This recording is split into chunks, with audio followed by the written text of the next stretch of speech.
के पश्चात श्री राम और लक्ष्मण वन वन भटकते हुए उनकी खोज कर रहे थे। दुख और विरह के बीच भी उनके हृदय में आशा जीवित थी। तभी मार्ग में उन्हें एक तपस्वी मिले, वो कोई और नहीं, स्वयं हनुमान थे, जो अपने प्रभु से मिलकर साहस के साथ चल रहे थे। यही से उनका जीवन पूरी तरह बदल गया। अब भक्त हनुमान ने एक महत्वपूर्ण कार्य का निश्चय किया। उन्होंने श्री राम और सुग्रीव के बीच मित्रता कराने का संकल्प लिया। श्री राम जी हनुमान जी और वानर सेना के साथ समुद्र के किनारे खड़े हैं और इस गंभीर समय में वानर सेना में एक गहरा विचार चल रहा है कि इतने विशाल समुद्र को पार करके माता सीता का पता लगाने कौन जाएगा। तभी जामवंत जी बोले, मैं 90 योजन तक जा सकता हूँ, पर हनुमान ये कार्य आप ही कर सकते हो। आप ही इस कार्य को पूर्ण करने में समर्थ हैं। हे हनुमान, तुम अपनी शक्ति को क्यों भूल रहे हो? तुम में इस महासागर को पार करने की अद्भुत शक्ति है। विशाल समुद्र को निहारते हुए हनुमान जी ने अपने भीतर की असीम शक्ति को पहचाना और श्री राम की कृपा को स्मरण किया और लिया एक अटूट संकल्प, समुद्र लांघकर माता सीता का पता लगाने का। और फिर एक ही क्षण में हनुमान जी ने अपनी अपार शक्ति का प्रदर्शन किया। धरती कांप उठी, समुद्र की लहरें उछल पड़ी और वे भरने लगे। वो महा उड़ान जो इतिहास बन गई।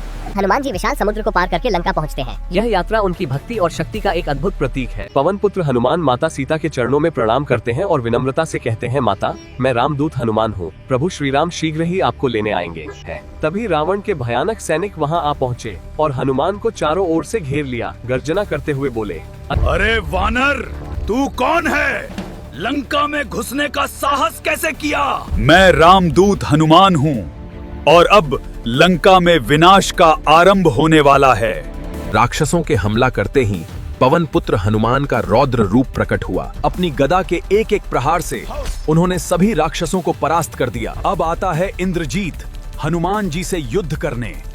इंद्रजीत अपने प्रचंड दिव्यास्त्रों की वर्षा करता है, परंतु पवन पुत्र अड़िग खड़े हैं। हनुमान जी अब क्रोधित हो उठते हैं। बजरंगबली के लगातार गदा प्रहारों से इंद्रजीत संभल भी नहीं पाया और आखिरकार वो अपनी पूरी शक्ति खोकर धरती पर गिर पड़ा। मेघनाद ने ब्रह्मास्त्र का प्रयोग किया और हनुमान जी ने उसकी मर्यादा रखते हुए स्वयं को बंधन में जाने दिया। रावण के दरबार में रावण हनुमान जी से पूछता है, अरे वानर, तू कौन है जो मेरी लंका में आकर मुझे चुनौती देने आया है? मैं मर्यादा पुरुषोत्तम प्रभु श्री राम का दूत हनुमान। दशानन रावण, तुम्हारे 10 सिर भी तुम्हें विनाश से नहीं बचा पाएंगे। माता सीता को श्री राम को लौटा दो, यही तुम्हारे लिए अंतिम चेतावनी है।